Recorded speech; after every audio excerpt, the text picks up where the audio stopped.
Good morning, student. Fifth standard EVS 1 subject 21st lesson BC of work our internal organs. तो last time हम लोग क्या क्या देखा इंटरनल ऑर्गन्स के बारे में. This is the second video. तो फर्स्ट वीडियो में क्या क्या देखा था हम लोगों ने. रेस्पिरेटरी सिस्टम क्या रहता है, उसमें कौन सा ऑर्गन्स इंक्लूडेड रहता है. रेस्पिरेटरी सिस्टम डायफ्राम क्या है वो देखा. गैसेस कैसे एक्सचेंज होता है ये भी हम लोगों ने लास्ट टाइम देखा था. और स्मोकिंग का इफेक्ट क्या क्या है. और डाइजेशन का स्टार्टिंग में एलिमेंट्री कनाल के बारे में देखा था. वो किधर से शुरू होता है और किधर एंड होता है एलिमेंट्री कनाल, ये सब हम लोग देखा था. और different parts of the different parts are called digestive organs.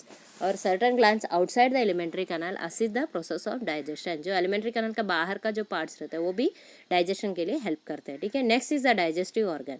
तो डाइजेस्ट किधर से शुरू होता है. The process of digestion begins as soon as food taken into the mouth. जब हम मुंह में खाना लेते हैं तब से डाइजेशन का प्रोसेस शुरू होता है. The teeth, tongue and saliva all help to convert the food into soft moist ball. तो अपना दांत और टंग जो रहता है वो और सलाइवा जो पानी रहता है मुंह में वो सब मिक्स करके क्या होता है, जो खाना हम लोगों ने खाया उसको एक बॉल जैसा सॉफ्ट बॉल वैसा बनाते हैं. जो भी चपाती हम लोग खाते हैं उसको सब बॉल जैसा बनाते हैं. उसको क्या हम लोग क्या बोलते हैं, it is called as bolus. और वो इसलिए हम लोग क्या बोलते हैं, गिर सकते हैं, स्वेलो कर सकते हैं. और वो किसके थ्रू पास होता है, ओसोफेगस के थ्रू. ठीक है. स्टोमक तक किसके थ्रू पास होता है, ओसोफेगस के थ्रू.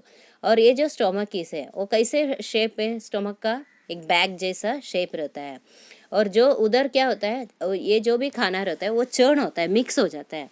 और किसके साथ मिक्स होता है, डाइजेस्टिव जूसेस. जो स्टोमक में डाइजेस्टिव जूसेस रहते हैं उसके साथ ये मिक्स हो जाता है, चर्न हो जाता है. और उसके साथ जो भी डिसीज प्रोड्यूसिंग जर्म्स रहता है उसको भी क्या करता है, डिस्ट्रॉय कर लेता है.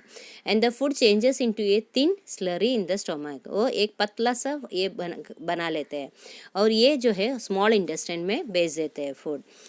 बाद में क्या होता है, स्मॉल इंटेस्टाइन का कितना लेंथ रहता है, 7 मीटर्स रहता है. जो स्मॉल इंटेस्टाइन रहता है अडल्ट का 7 मीटर लॉन्ग रहता है. और जो डाइजेस्टिव जूसेस रहता है in the intestine bring about several digestive process. जो डाइजेस्टिव जूसेस रहता है और वो सेवरल डाइजेस्टिव प्रोसेस करता है. और the secretions of the some gland also help the process of digestion. जो ग्लैंड्स में से जो सीक्रेशंस आता है डाइजेशन के लिए वो भी हेल्प करते हैं. और अलग अलग टाइप का सब्सटेंस प्रोड्यूस करते हैं, वो भी अपने बॉडी के लिए बहुत इम्पोर्टेंट रहता है. और ये सब जो भी खाना चर्न किया हुआ रहता है वो सब कौन ऑब्जर्व करते हैं, ब्लड ऑब्जर्व कर लेते हैं, अपने बॉडी में ब्लड ऑब्जर्व करते हैं. और बाकी का जो रिमेनिंग वेस्ट रहता है वो सब किस में पास करते हैं, लार्ज इंटेस्टाइन में पास करते हैं. जो स्मॉल इंटेस्टाइन में जितना भी चाहिए वो सब ब्लड ऑब्जर्व करके बाकी का लार्ज इंटेस्टाइन को भेज देते हैं. And the large intestine of an adult is about 1.5 metre long. तो 7 मीटर लॉन्ग ये स्मॉल इंटेस्टाइन है. तो लार्ज इंटेस्टाइन का साइज कितना है, 1.5 मीटर. ठीक है. और जितना वाटर ज़रूरी रहता है वो सब अब्जॉर्व कर लेते हैं. बॉडी को जितना ज़रूरी है वाटर वो भी अब्जॉर्व कर लेते हैं लार्ज इंटेस्टाइन्स में से. और बाकी का जो रहता है वो स्टूल्स जो है वो फेंक देते हैं अपने बॉडी में से. और जो रेक्टम जो रहता है वो फेसेस कलेक्ट करते हैं, सम टाइम के लिए वो उधर रेक्टम में रखते हैं, बाद में expel from the body through anus. ठीक है. आए समझ में डाइजेस्टिव ऑर्गन्स कौन सा है और किसके थ्रू क्या क्या होता है, क्या क्या प्रोसेस होता है अपने बॉडी के अंदर डाइजेशन के टाइम पे. ठीक है. और ये जो भी डाइजेशन रहता है उसके लिए सबसे ज़्यादा इंपॉर्टेंट कौन सा चीज़ रहता है, water. Sufficient quantity of water is necessary for the process of digestion. ठीक है. डाइजेशन के लिए पानी बहुत इंपॉर्टेंट रहता है. और डाइजेशन के टाइम पे जितना भी पानी रहता है वो सब अब्सर्व कर लेते हैं और बाकी का जो रहता है वो यूरिन के थ्रू बाहर फेंक देते हैं. ठीक है. और इतना आया समझ में. और किसी को कुछ डाउट है क्या, नहीं है ना. Okay. Next is the energy for the body. Energy कैसे क्रिएट होता है, ऐसे energy for the body. Substances are formed in the process of digestion also make the blood and reach all parts of the body. Of these, some substances act as a fuel for the body. जो substance process digestion process के time पे mix होता है वो किधर blood के साथ mix होता है और पूरा बॉडी में पहुंच जाता है. ये जो भी सब्सटेंस है पूरा बॉडी में पहुंच जाता है. और उसमें से कोई कोई सब्सटेंस कैसे एक्ट करते हैं, ऐसे फ्यूअल, एनर्जी के लिए फ्यूअल बोल के एक्ट करते हैं. और ऑक्सीजन जो रहता है वो ब्लड में मिक्स हुआ रहता है, वो अपने बॉडी पार्ट्स में जब रीच होता है, वो पहुँचते हैं, तो वो भी हेल्प्स करते हैं। किसके लिए हेल्प करते हैं? जो भी सब्सटेंस रहता है उसको बर्निंग करने के लिए, जलाने के लिए यूज़ करते हैं, और उसमें से क्या होता है, बर्न होने के बाद एनर्जी प्रोड्यूस होता है अपने बॉडी में, और ये एनर्जी अपने बाकी काम करने के लिए यूज़ करते हैं बॉडी। ठीक है, आए समझ में। Next is a circulation of blood. Blood circulation बोला तो क्या रहता है, जो भी ब्लड रहता है वो अपने बॉडी में पूरा ऑक्सीजन लेके जाता है। The blood carries the oxygen obtained from the air and energy giving substances in our to all parts of the body. तो सबसे इम्पॉर्टेंट पार्ट कौन सा रहता है, फंक्शन किसका रहता है, ब्लड का। ब्लड क्या क्या करते हैं, ऑक्सीजन लेके जाते हैं अपने बॉडी में, और जो भी सब्सटेंस है, हम लोग खाना खाया हुआ रहता है, वो सब्सटेंस जो रहता है एनर्जी प्रोड्यूस करने के लिए, वो सब्सटेंस भी पूरा बॉडी तक लेके जाता है। और ये जो प्रोसेस रहता है अपने पूरा बॉडी में जो ये होता है उसको बोलते हैं blood circulation. The process of keeping the blood flowing through all parts of the body is called blood circulation. आए समझ में। ब्लड सर्कुलेशन बोला तो क्या रहता है, जो ब्लड अपने पूरा बॉडी में सर्कुलेट होता है उसको बोलते हैं blood circulation. And next is the nervous system. ठीक है, नर्वस सिस्टम बोला तो नर्व्स तो सुना रहेगा ना, तो आप लोगों का सर्कुलेटरी सिस्टम का भी पिक्चर दिया हुआ है, नर्वस सिस्टम का भी पिक्चर दिया हुआ है। 112 पेज नंबर में सर्कुलेटरी सिस्टम में दिया हुआ है। देखो ब्लड कैसे अपने पूरा बॉडी में कैसे सर्कुलेट होता है, वो रेड कलर में जो दिख रहे हैं वो ब्लड कैसे सर्कुलेट होता है। और नर्वस सिस्टम भी दिया हुआ है, और एक ब्रेन का पिक्चर दिया हुआ है, और बहुत अलग अलग टाइप का नर्व्स का पूरा पिक्चर दिया हुआ है। ठीक है, the functions of the respiratory, circulatory and digestive system are vital important for the body and they have to be carried out ceaselessly. ये कंटिन्यूस चालू रहता है, सर्कुलेटरी सिस्टम, डाइजेस्टिव सिस्टम और रेस्पिरेटरी सिस्टम, ये तीनों कैसे रहता है, कंटिन्यूस चालू रहता है, और अलग अलग टाइप का फंक्शन वो करते रहता है। तो उसकी वजह से हम लोग क्या करते थे, स्पीकिंग कर सकते हैं, रनिंग कर सकते हैं, स्टडी कर सकते हैं, प्लेइंग कर सकते हैं। ये सब किसकी वजह से होता है, ये जो रेस्पिरेटरी, सर्कुलेटरी, डाइजेस्टिव सिस्टम का काम की वजह से।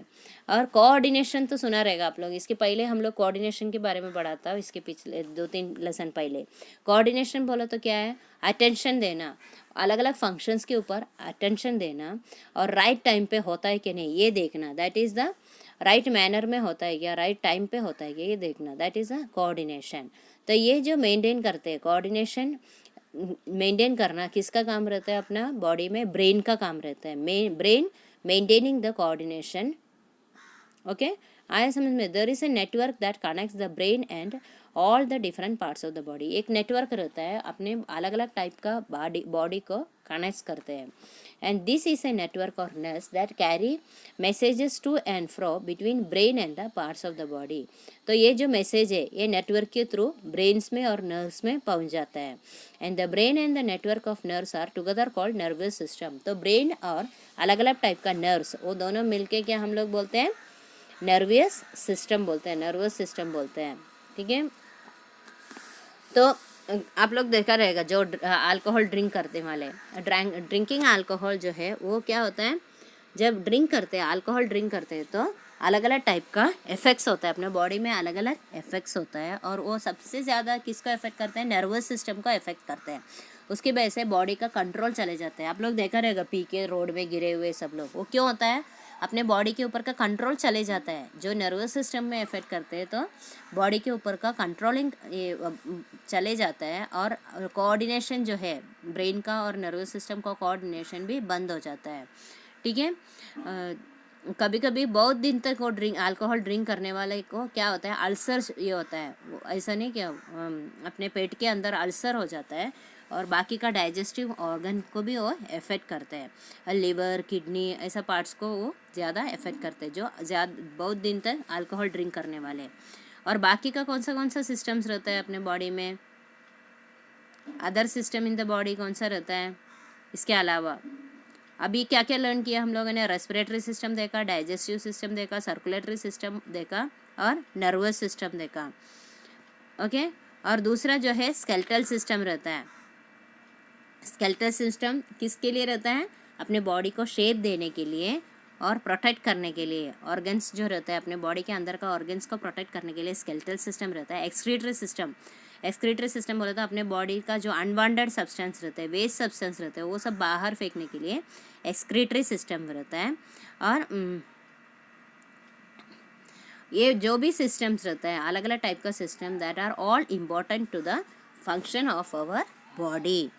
ओके, समझ में आया सब लोगों को? क्या क्या लर्न किया ये चैप्टर में? अलग अलग group of organs that carry out some function in the body is called system. System बोला तो क्या रहता है? अलग अलग फंक्शंस कैरी करते हैं एक ग्रुप ऑफ ऑर्गन्स, उसको बोलते हैं सिस्टम।